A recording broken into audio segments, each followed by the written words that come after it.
Bismillahirrahmanirrahim. Assalamualaikum warahmatullahi wabarakatuh. Alhamdulillahirabbil alamin. Assalatu wassalamu ala asyrofil anbiya'i wal mursalin Sayyidina Muhammadin wa ala alihi washabihi ajmain. Amma ba'du. Pagi ini Ustazah ini akan menyampaikan majelis pagi tentang kisah Tha'labah. Tha'labah ini adalah salah satu sahabat di zaman Rasulullah SAW. Beliau terkenal dengan seorang yang terkenal rajin berjamaah bersama Rasul dan para sahabat lainnya. Namun entah kenapa setelah sholat berjamaah, dengan cepat Tha'labah akan segera pamit untuk kembali ke rumah. Kebiasaan itu pun menjadi tanda tanya bagi para sahabat juga Rasulullah sendiri. Lalu pada suatu hari, setelah jamaah Rasulullah yang melihat Tha'labah buru-buru pulang, Rasulullah pun memanggilnya. Tha'labah pun menghadap Rasulullah dan Rasulullah pun bertanya kepada Tha'labah, "Wahai Tha'labah, kenapa kamu selalu terburu-buru ketika selesai jamaah?"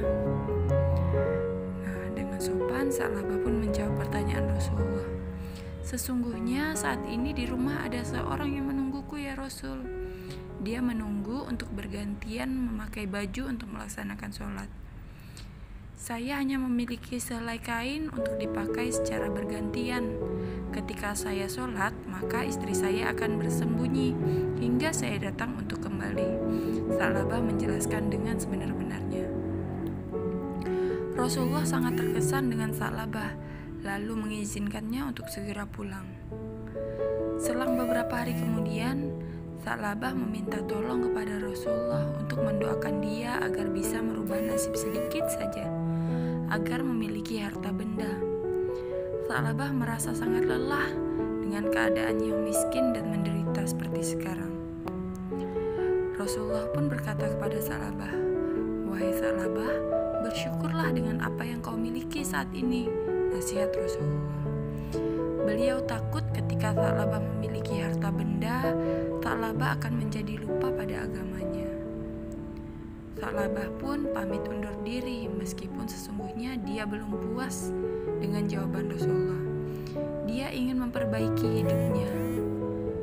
Keesokan harinya dia kembali datang dan meminta tolong Rasulullah untuk tetap mendoakannya. Dia berjanji setelah doa tadi terkabul, dia akan menjaga apa yang didapatkannya dan menggunakannya untuk jalan kebaikan.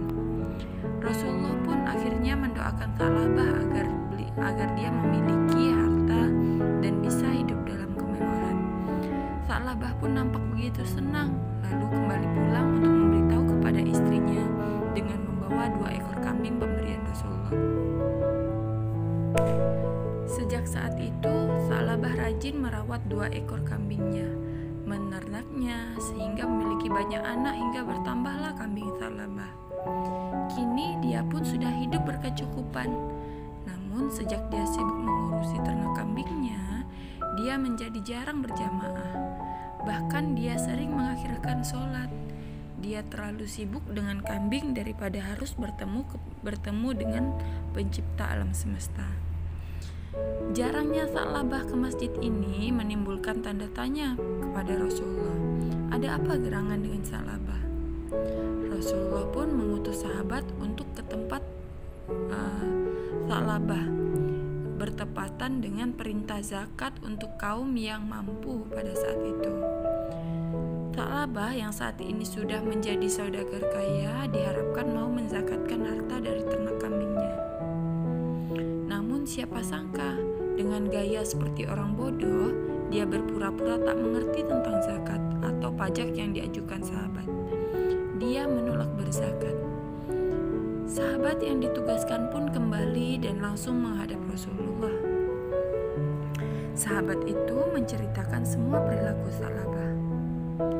Rasulullah pun marah dan kecewa pada Tha'labah yang katanya akan tetap berjuang dalam agama Islam sesuai janjinya. Tapi nyatanya Tha'labah terlena dan berani menolak perintah Rasulullah. Setelah kejadian menolak perintah zakat dari Rasulullah, Tha'labah merasa resah.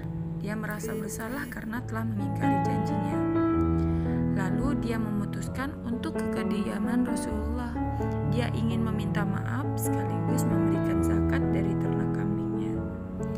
Namun Rasulullah langsung menjawab, Allah melarangku untuk menerima zakatmu, wahai Tha'labah. Nah anak-anak, betapa sedihnya Tha'labah saat itu. Sifat kikir dan lalai telah membuatnya sengsara.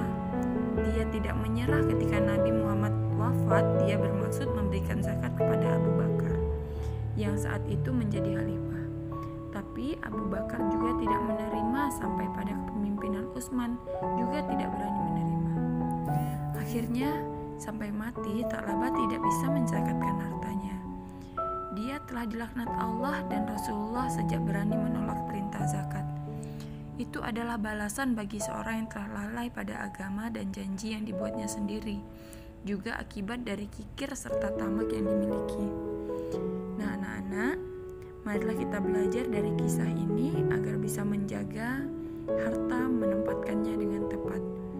Dalam firman Allah dikatakan, dan di antara mereka ada yang telah berikrar kepada Allah, sesungguhnya jika Allah memberikan sebagian karunia kepada kami, pastilah kami akan bersedekah dan pastilah kami termasuk orang-orang yang saleh.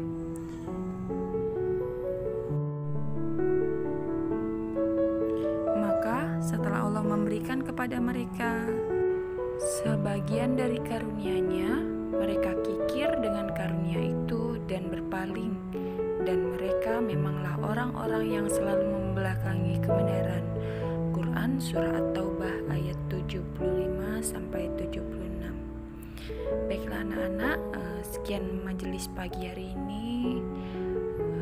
Wabillahi taufiq wal hidayah. Wassalamualaikum warahmatullahi wabarakatuh.